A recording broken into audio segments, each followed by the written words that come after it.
what I'm going to begin with is a little bit of information that I am actually not a professional analyst at this particular moment. I'm still about 6 months away from being a professional analyst. So if anybody were to ever ask you, have you ever gotten a professional reading?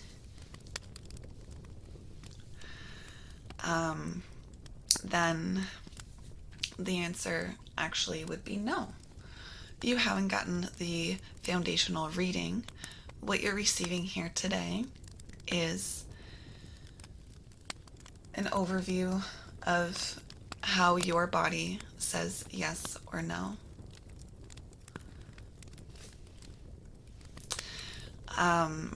So we actually have an angle that we're coming from today. Our friend, class-based, has asked me the question, you know, there are two people that I love, but I need to choose one of them. How do I do so? Now, the reason why we're doing this today is because human design gives us our exact blueprints for how we work. So it'd be very hard for me to answer the question of how do I choose between these two people without seeing their energy in front of us. So now we have their energy, and now we can see and also speak about some of the nuances that we might find in class-based energy. So from this point on, I'm going to call them class, because obviously I'm having some terrible issues trying to say that full word.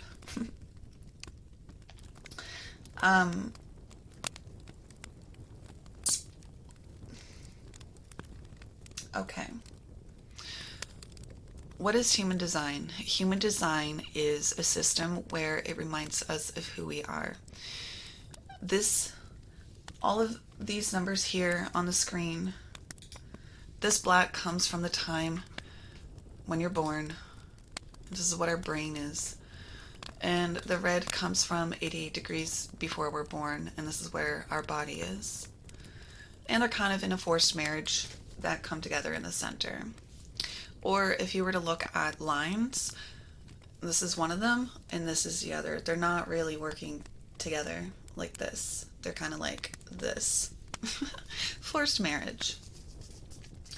So what's really interesting is that our brain thinks that the 5% of, we, on a scientific side, we understand that we only have access to 5% of our conscious self.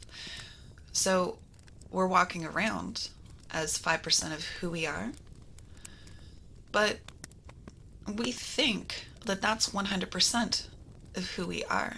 Where we very well know that our heartbeat and other bodily functions are being controlled by that unconscious or subconscious. We wouldn't want access to that anyway. So what we're doing here is that we are understanding the combination of our conscious and subconscious, or our brain and our body together, or in what we like to call it in human design, our personality and our design coming together. So these two pieces of information coming together is what makes you who you are. All of the colored in places in your chart are you. So all of the red squares, the red triangle, the brown triangle, the yellow diamond, the brown square, that's all you. We call that definition. So we're going to use that. Instead of saying colored in or not colored in, I'm just going to say defined or not defined. Excuse me. So what's interesting is that you are 100% perfect as you are presented here. You're perfect. You're unique. You're differentiated. This is how you came into the world, and this is how you're going to leave the world. And this is energy that you can rely on to make proper choices for you. It's your choice mechanism, understanding a little bit deeper into this. Yeah, your choice mechanism. So, um, we can. I was leading up to the point of the conundrum is that we are perfect as we are, but our brains like to get involved, and it likes to say, oh, well, there's a problem. And it likes to say that all of the white color in your chart or the undefined parts in your chart are the problem, but it's not. Remember, you're perfect the way you are. You're not broken for having undefined pieces in your chart. Everyone does. Everyone does. So you're not broken. The brain just likes to think that there's something wrong, but there's nothing. Absolutely nothing wrong. So, once again, we're talking about defined colors in your chart and not defined colors, so white. Now, what's interesting about this is that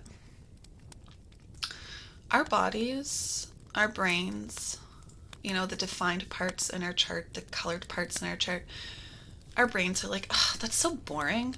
Why would I even want to be that? I'm going to try to be something I'm not.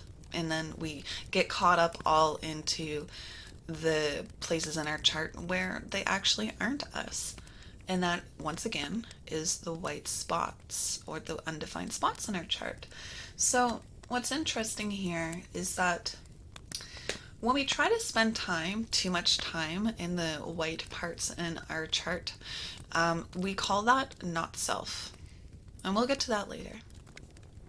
But what I want to talk about still is that you're not broken, you're perfect the way you are. Everybody has both defined and not defined parts in their chart. So the white parts in your chart, they're not here to be avoided, no. Those are just places in life where you play around, you experiment with, you have fun, and then you move away from it. You don't identify with it. It's not you. It's not who you are.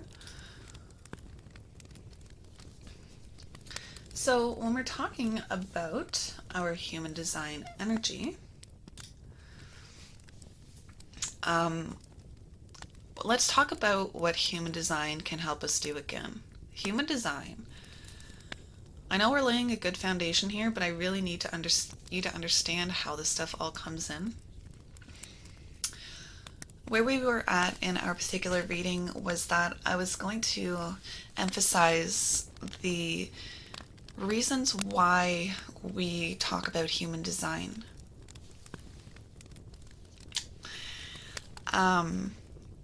When we're born, there's a lot of stuff that is expected from us as soon as we're born. We're born into a culture, a gender, maybe a religion sometimes. We are raised in a particular home where our authoritative figures expect us to be a certain way, so we change ourselves. We then move on to the working field where we are 18, we move out, or whatever age we decide to move out. And we're like, yeah, we're free. But no, we're not. We have the TOS of life that we have to adhere to. So we have to manipulate our personality to adhere to, at our work, we always have to put on that fake smile. Our bosses expect us to be a certain person that we're probably not. So there are a lot of positions in our life where we're conditioned to be something or not, we're not. And sometimes we make choices for ourselves where, for instance, where I was humiliated and I chose to not speak unless I knew I had fat. So we make choices to change ourselves, or maybe even coping mechanisms because of trauma. So this system here brings us back to who we are before all of that conditioning happened, because we are very unique and differentiated. Nobody is like you.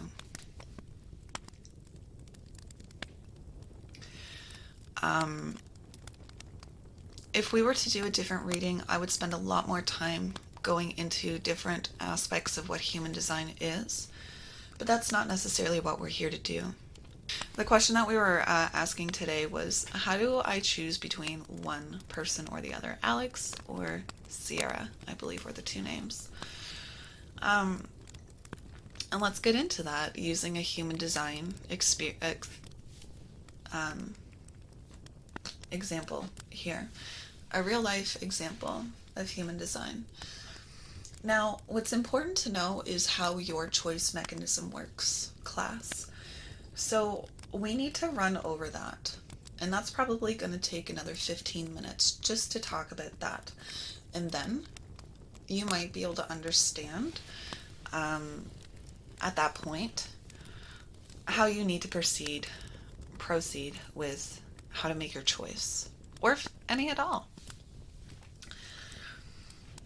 One of the first things that I notice in your chart is the fact that you are not a person who should be making decisions instantaneously.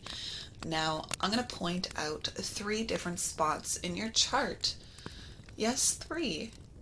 So that emphasizes the need to wait to get clarity, that you're not an instantaneous person. So the fact that this is undefined is telling me that you are not an instantaneous person. The fact that you have a split definition re-emphasizes the fact that you are not an instantaneous person. You're not supposed to understand the things that I'm pointing at, but I'm just telling you what they mean. This tells you that not only on top of not being instantaneous, you have to wait for your decisions to move through your energy, all of your energy, before you can pop out a decision. And then the 3rd spot is now here, this defined part in your chart. Okay. As a professional, I just need to tell you that you are a manifesting generator. What does it mean? It don't matter. It's jargon. But 70% of the world are considered to be in this column of what it is to be a generator. Just because it says manifester, you are clumped into the pile of generators. So, just brain candy, let's move on. The most important part of this whole experience is understanding how you say your yes and no. Now, if we were to be doing a human design, like something else other than asking this specific question, I would be saying this. So I need to say this as well here. Why do we need to know, or why should we know our yes and no? Our strategy and authority. In our jargon, we call our yes or no, or our choice mechanism in human design, we call that the strategy and authority. So your yes and no, or your strategy and authority, your strategy and authority is going to allow your purpose to flow through you without getting your brain involved at all. What? Yeah, I said that, class. If you listen to your energy and you follow its instructions, you are going to allow your purpose to flow through you without getting your brain involved, without having to go above, beyond, or anywhere's extra. No overthinking. It just happens. Doesn't that sound fucking awesome? Yeah. So I'm going to stop for a second, give you a little bit more brain candy, and tell you what your purpose is. If you want to Google it, you're more than welcome to. That's not why we're here. Incarnation cross, the right angle cross of planning. 40, 37, 16, 9. So If you want to Google it, make sure you include right angle and make sure you include all of those numbers at the end, because there's 3 different variations of right angle crosses of the planning, and we want to make sure you get the proper one. So I just wanted to give you that because this is like super fun brain candy that I think anybody would love to know. So we pulled it out here for you.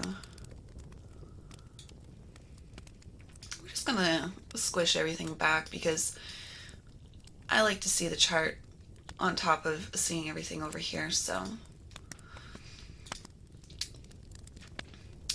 let us talk about your yes and no choice mechanism. Once again, let's give you the jargon term over here in the human design world. Your yes and no choice mechanism is called your strategy and authority. We are getting grounded in with these words. Your strategy and authority. Your strategy is saying that you are here to respond. My chair keeps on turning. It's driving me bonkers. But yeah, you are here to respond. And you are here to use your solar plexus as your choice mechanism. Now, this is going to take a bit to explain. So just, sit back, relax. Now, class has a 2-part choice mechanism. So it's going to have to come in 2 parts, this explanation. And then we can give examples afterwards.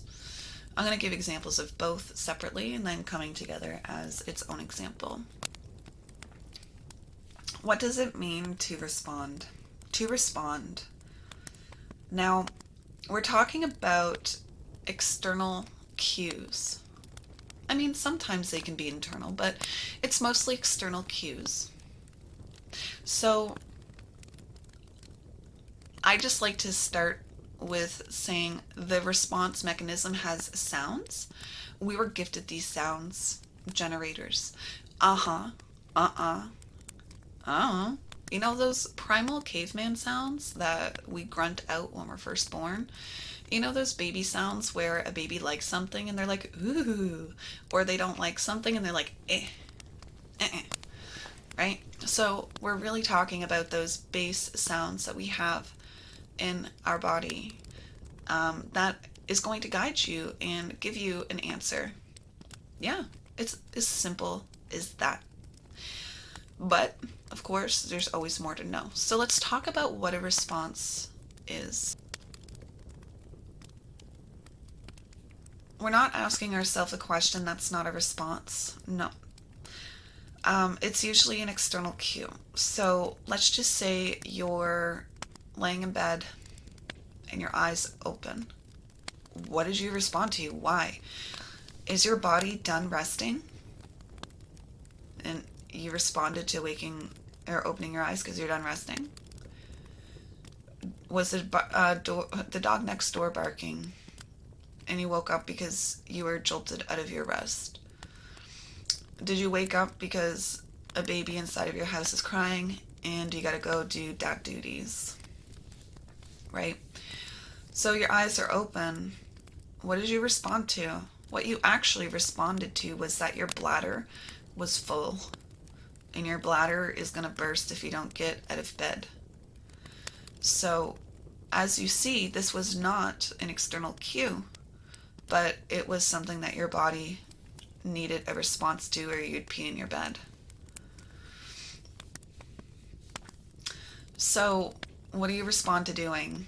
A lot of us, when we have to go pee when we're sleeping, we just roll back over and go to sleep because we're too lazy to get out of bed. But, you really have to use the washroom. You gotta go pee. Your bladder, you're responding to your bladder. So you pop up in bed, you whip off the blankets, but when you whip off the blankets, your body responds to having goosebumps and you get a chill down your body. So you're looking around the room for something warm and you respond to that. The sweater that you see on the floor that you wore the night before is the thing that you're going to wear as you go use the washroom. So you respond to putting on your sweater before you go pee, even though you have to really pee. So you're like, well, I'm going to spend a little bit more time in the bathroom than I thought that I would. So I respond to taking my phone with me. So I have entertainment while I'm on the toilet. So as you can see, there are different ways we can respond. So, and it can be someone asking you flat out, hey, do you want to go to the store? But it's not a question that we ask ourselves, do I want to go to the store? No. So, as the generator here to respond, I resonate a lot with this experience. There's a lot of things that I think about, and there's a lot of things that I want to do. How do I get it out? So, I create lists because I sit here with me, my fiance, and 2 cats. There's not a lot of external cues that are going to get me moving to see if that's the thing that I actually want to do. So I write it down on a list. I have many lists. When I'm bored and I'm like, I respond to doing something, I have energy. Then I go to my list and I just go down my list and I'm like, nope, nope, nope, no, no, no. And then finally one's like, yep, I'm going to do this one. So,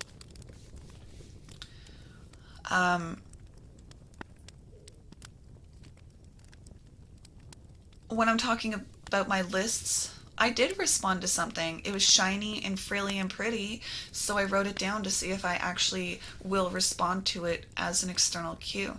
Now, here's an example. I am a psychic. I've been doing this online stuff for like 6 years now. And I wanted to put together this certain package. So I wrote it down. I wrote it down exactly how it's going to happen. And just about a year and a half ago, I responded to, I'm just not going to do this at all. So, I'm glad that I wrote it down instead of trying to externalize it from my head because it just would have been all wrong. I would have spent time doing shit that didn't matter. At the end of the day, I just didn't want to do it, even though it took a few years for me to respond to the idea of me wanting to create this package. I just didn't do it. After a while, it was just like, So I like to write down lists, and anything that's shiny and frilly, I usually don't act on it right away. I try to respond to it through a list, you know.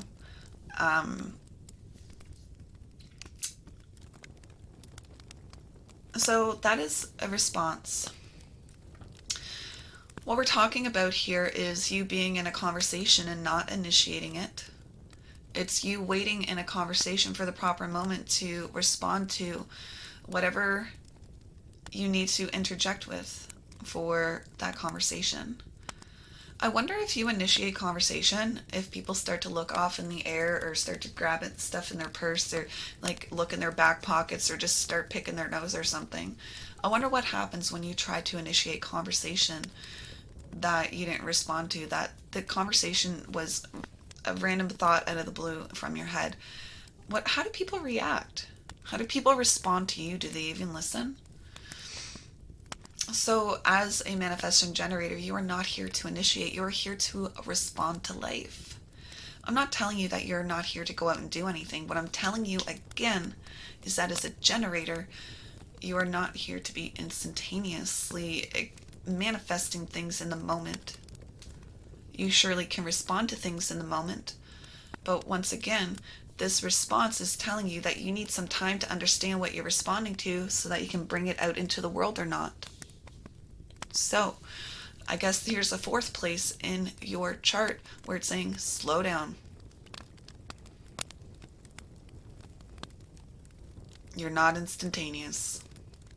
We need time to make decisions. So, you are a manifesting generator here to respond. I'm pretty sure that we understand what response is at this moment. I think I explained it pretty clearly, but once again, if I didn't explain it clearly, sometimes it takes some energy, a while to ingest the information that they're taking in. So if you're not understanding it now, just let me move into the next explanation, try to smash them together. So once again, when people talk to you, like I'm talking to you now, your energy needs time to process what people are saying. Maybe, I mean, compared to other people in a group, we never compare anybody to a group, but maybe you're the person who has their answer last compared to another person because you just, even though you knew the answer, you just needed a few seconds more to process it. And that is absolutely no offense or shame or anything that you should be resentful of, because you still had the answer. It's still externalized. It just needed a few extra moments for it to move through your energy. So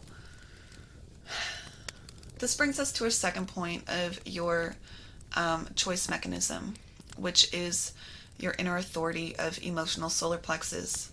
So I'm going to point on the chart where we find that. This is where we are the emotional solar plexus, and this is where we are the manifesting generator right here. So the generator idea comes from this red block or center here. So like I said, you're a two-part choice mechanism, so you're here to respond through your inner authority. So I want to address the elephant in the room, which is the word emotional. Just because it says the word emotional, it doesn't mean you are. You are actually a person who quite understands their fixedness in their emotions. You're actually not all over the place when it comes to emotions. But that word kind of trips people up, so I just like to explain that. So let's just ignore it. Let's just say it doesn't even exist on this page, because what is important is that we are talking about the solar plexus, which brings in your actual authority. So what's most important in this world is for you to get clarity. This is what your authority solar plexus means. You are here to get clarity. Let me say that one more time. You're here to get clarity. That's what that means. So let me explain what clarity could mean to you. Now, I don't have this defined, so maybe you can explain it to me in a different way. But I'm just going to be giving you examples based on what others have told me it's like to experience this. So getting clarity is someone asking you something, and of course you have to respond. But getting clarity is saying, hey, person who asked me something, just give me a moment to sit on it, and I'll give you an answer later. And they need you to sit on it. Maybe it's overnight, maybe it's the weekend, maybe it's 2 weeks you need to think about it. But when somebody asks you something, or if an external cue needs a response from you, just wait a moment, let me get clarity. So you're gonna allow some time between the ask and the final answer. Now, what are you doing with that time? You're trying to gain clarity. What does clarity mean? It means that you might be making a decision without any emotions involved. So you're not excited, you're not frustrated, you're not angry. You're not instantaneously jumping in or out of something because your emotions told you to do it in the moment. Nope. We've just run over multiple times how you should not be instantaneous. So those excited emotions in the moment, or those angry emotions in the moment, are going to be very detrimental to you if you decide to listen to them and act on them in the moment. When a person's gaining clarity, they're trying to answer the person without any emotions involved. So, you were excited, and then you got pissed off, and then now you're kind of neutral. And, that's a good place to make a decision, is when you're like neutral towards a decision. Now, we can explain this a different way. Let's talk about going surfing. There's a big up wave, there's going to be a down wave. So on the up wave, it's pretty beautiful, you're riding the wave. But let's say on the down wave of surfing, you bottom out, there's rocks there, and you smash rocks and you get hurt. If you would have known before going into riding this wave that it would have been like this, you probably wouldn't have done it. And that's kind of what you're doing when you're allowing clarity in your energy, is that you are allowing all scenarios to kind of pass through your energy just to see if it's something that you would really want to get into. And there's really only one other way that I'm able to explain this. And it's just that sometimes there's 12 doors that you can go through, 12 choices. Which one's the most clear? Which one do you know is the most clear? Clarity only comes at like 70%. So if you're 70% clear, congrats. You're freaking clear AF. So let's just say you are waiting for a job of a lifetime. You have the interview and you got offered the job. You're super fucking excited. You're on the phone with your possibly to be employer, and you're super excited because it's a job you've always wanted. So of course you want to say yes immediately. But we just told you for the last however long I've been talking to you that you are not an instantaneous person and that you should not be making choices when you are in that excited mode or in that angry, frustrated mode. So what you should do in this particular position is say, hey, possible future employment person, thank you for offering this. Just let me have the weekend to think about it, and I'll let you know on Monday. So there's either two things that can happen here. Your employer says, hey, sure, I'll give you that much time, and see what the employer is doing at this time. They're like, oh shit, they might deny us. This person who we're offering this employment to might deny us because they need to think about it. Oh my God, but I want their energy because that brown triangle, that is juicy. I want it. I recognize it. I need it. So they're trying to think about how much more juicy they can make the offering for you if you possibly deny. So you're going to tell the people, yo, just wait a minute. I'm going to make a decision.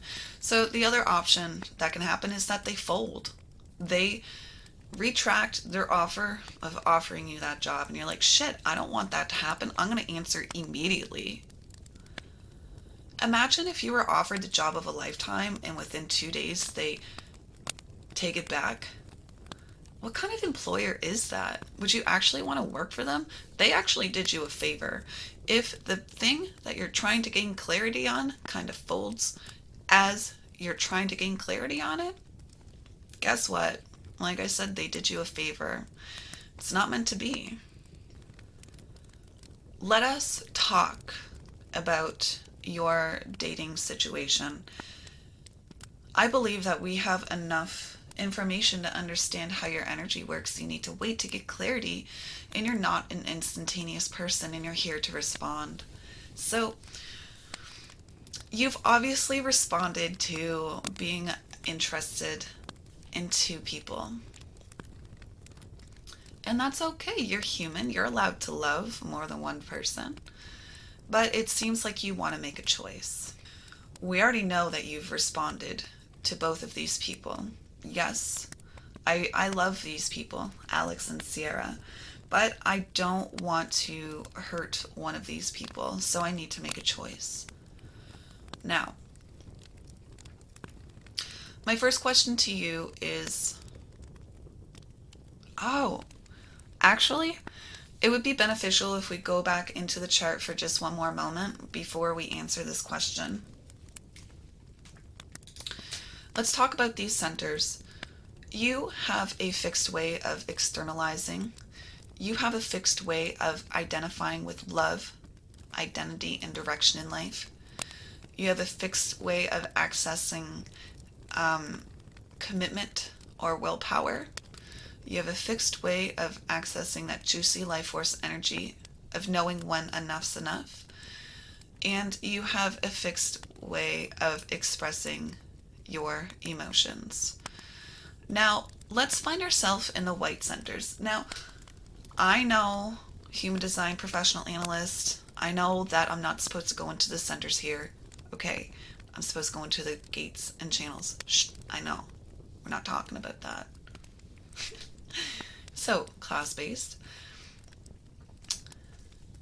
You, with this center open or white or undefined, all the jargon, undefined, You have a possibility of being under pressure, mental pressure, pressure to decide, pressure to know, pressure to understand. Maybe you might not even know what you find interesting. Maybe you might be that person who ends up scrolling through TikTok for 20 hours. Maybe you are the person who ends up with everybody else's work on their desk because, as a not self expression in this part of our body, um, we might try to prove that we know. Um, People might expect you to know the answers because, you know what, class has always known the answers, so class is going to definitely do the work that I give them. So, I'm going to smash this on their desk. The visual pressure is just going to make them do it, answer all of the mental things that I want them to answer. So yeah, the not self expression of the center. What is not self again? Not self? Let's just say you responded to something and you got clarity and it told you not to do it, but you did it anyway. That's a not self, is doing the opposite of what your energy told you to do. So the not self expression here is you taking on more work than you should. People trying to get you to answer questions that don't matter to you. So for example, you're in a group of friends and you're on your phone and you're just checking Twitch because that's how you do. You just want to see who's online. But then someone in your group is like, "Yo, go check the weather. What time is it?" And you're like, well, it's this time right now, and this is the weather." And then you missed all of the chat that people just were chatting to you inside of Twitch, and now you have to catch back up, and now you're missing the stream. So that's what I'm talking about. Questions that don't matter, even though your friends, they're around you. It didn't matter in that moment, and you found yourself answering questions that they could have easily answered themselves by pulling out their phone. So don't find yourself caught up in that stuff. That's a not self-expression. Answering everybody else's questions that don't belong to you. So if we go down a little bit further, we can see that this is where we like to know or to prove that we know. So a not self-expression of this. So when I was younger, I said, I am not going to speak unless I know fact because I was humiliated for my intelligence. So I'm just not going to speak unless I know. Or this is where you find people being know-it-alls. I'm going to interrupt you to tell you that I know. You should, you have to, the externalization of the you shoulds and you have to prove that you know. So it could be any variation or anything in between.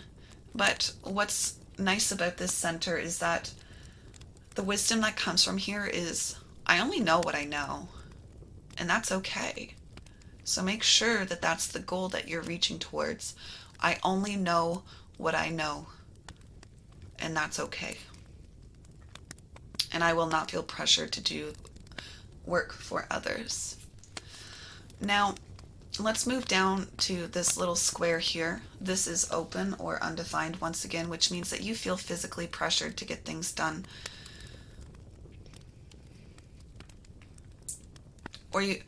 So you might find yourself running around like a chicken with its head cut off with all of this charisma, trying to get things done just to realize that your list is unending. Oof. Or you might be stalled and frozen and people calling you procrastinators because you're not doing anything until the very last second. So, that's actually proper. Only you know your proper timing, and nobody's going to pressure you into. You're going to feel the pressure both mentally and physically to get things done. You don't need to do it though. You don't need to act on it. All you got to do is respond and get clarity on the things that you want to act on. So this is more of like a timing, adrenaline experience. Remember, you don't have to act on it. Am I in a hurry to get things done only to realize there's more to do? Now let's move to this last center here. This is a center where a not self-expression, you find yourself holding on to things that are no longer healthy for you, whether it be people, places, or things. Or you're letting go of things that are healthy for you. So here's an example. I had a boss who was 62 and his girlfriend was 26. And he's like, Katie, it's just not going to work. She's so young. And I'm like, dude, I've known you for fucking 7 years, and this is the happiest I've seen you. Why the fuck would you let her go because of what everybody else thinks about you? Fuck that. This is literally the happiest I've ever seen you. Yeah, it's kind of weird, dude, but whatever. 62, 26, who cares? You're happy. Don't be forced by society to be kicked out of that relationship because you're too happy. Because of age? It's fucked up. Screw that.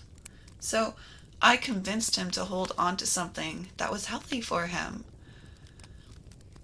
These people who have it undefined, they're just looking for a sense of security in life. That's what you're doing, is looking for a sense of security in life. And maybe that's what you feel in these two ladies, is a sense of security when you're around them.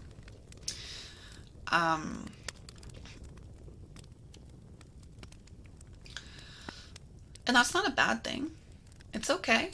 We're only human. We like feeling safe and secure. It's base primal needs in life, right? This could be a tricky one here for sure, especially where you're trying to decide on who you want to possibly feel secure with, right?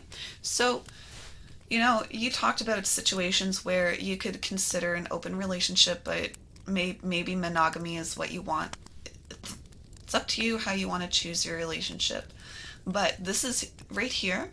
This is where you might find those insecurities of, will they come back? Are they going to leave me?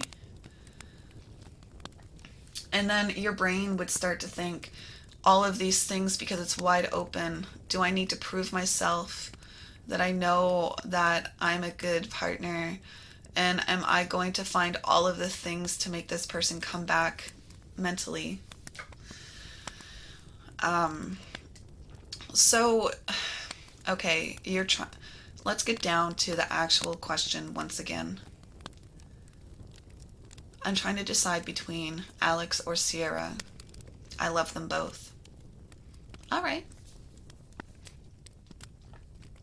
Like I said, you have responded to having them in your life. And you've also responded that you want to respect these people. So what could be a resolution for you? Are these people closed relationships kind of people? Or are they willing to have open relationships?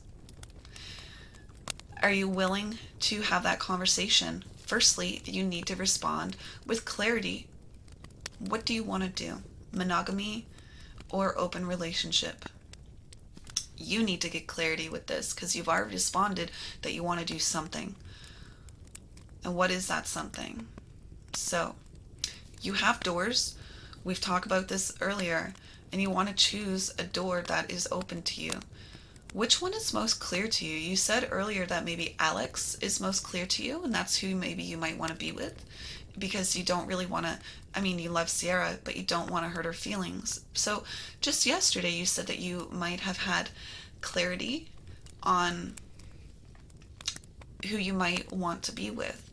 How long have you been in a relationship with both of these people? Or not even a relationship at all, but like togetherness. Do you feel like you have had enough time to be able to make a decision based on what you already know? Now, one of my questions to you is, am I holding on to something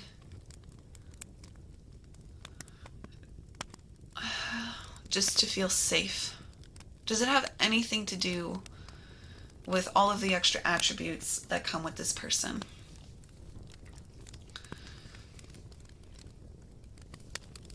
Okay, so let's talk about Alex. Alex. Let's just feel into Alex. When Alex is around, how do you feel? You've responded to that you love her. Does she... Now let's think about Sierra. What do you feel like when you're in her presence? Now we talked about red flags. We obviously always have to think logically. You said that maybe one of them is a liar or both of them. Is that something that you're willing to do? Now, when we're talking about these ladies, do they make you frustrated? Are you even in a relationship with them yet and you're already frustrated? We can see over here the not self theme. Frustration is a key indicator to you, class, that something needs to change or it's not right, or you're not doing you in a specific way. So, are you frustrated with one of these ladies at all? That's a good question to consider. Maybe things aren't right with that particular person and things need to change. And remember, you can't expect anybody to change. So, let's go back. You're here to respond in life and not to initiate. That's another question. Did they initiate with you or did you initiate with them? Which one initiated you? Which one did you respond to? Which one were you like, did you actually say, yo, in my mind, this one's a good one. I should go after this one? Because making mind decisions aren't the proper ones. So I'm asking all of these questions to you, class, because these are questions that if you were to sit down in the human design way, these are the questions that I would ask myself. I'm with my fiance. He's a manifesting generator and I'm a generator. We're both meant to respond. So how do we even initiate a relationship? We were both on a dating site. I responded to going on a dating site. He responded to going on a dating site. He responded to opening up my profile and typing to me. I responded to his dick pic being kind of, thanks, babe. I even tell him to this day that his sweater picture was the saving grace. Otherwise, I just was another dick pic to me. So that's how I responded then. But, I eventually responded to him consistently asking me out. And it was actually out of, fine, I'll go on a fucking date with you. Just to get him out of my hair. So we met. We went on a date, and that's actually when I responded to him. I responded when we were on a date like, yo, this person's making me think. I like it. This person, yeah. That is how we initiated one another, is that way. So, was everybody in their brain when they got into this particular position? You really need to sit down. Personally, I think that there's someone else out there for you. But that's my personal opinion. Now, Sierra or Alex could be great stepping stones. Or they could even be your wife for all I know. What do I know? But I just believe that Alex or Sierra would be great stepping stones to the person that you actually respond to, wanting to be together with for the rest of your life. I'm going to roll over this one more time for class-based. You're a manifesting generator and you're here to respond. And you're here to get clarity on the things that you respond with. Or respond to.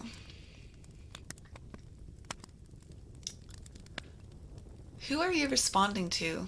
And I know you responded to both of them. Is that telling you something about yourself? If you are a person who enjoyed monogamy, are you truly a person who is all about open relationships?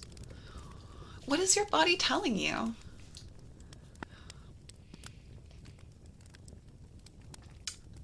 It's truly not for me to decide.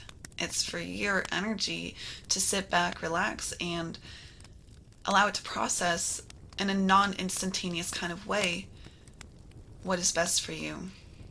Now, let me tell you one more thing. Just because you may have entered into your relationships properly, frustration is your key theme to tell you that things may need to change. So just because you're in a relationship and you're frustrated, it doesn't mean that you need to hop on out. It just means that something needs to change. So what is it? Is it you? Is it something they do? Do you need to have a conversation? So Just because you entered into a contract correctly, it doesn't mean that there won't be any frustration. No. Frustration is your energetic indicator that something isn't right and something needs to change. And remember, when you're doing your choice mechanism or your strategy and authority, you need to wait to get clarity in order to move forward with those choices. So you're responding, what's the clearest one? And then you move forward. So you responded to two ladies. What's the clearest one? And then you move forward. Is that how you want to do it? Do you want both? If you want both, you need to make sure that you are having those conversations with both of those ladies that they're okay with an open relationship. And that's it, right? And you may feel insecure in the fact that you may lose one of them by having a conversation such as this, which it's okay. Because, of course, you're going to feel a little bit of afraid for your security. There's no fixed way of expressing that. So you need to respond to clarity, which one's most safe for you, which one's the best for you. Your brain's not going to get involved here. Remember, it's all your body.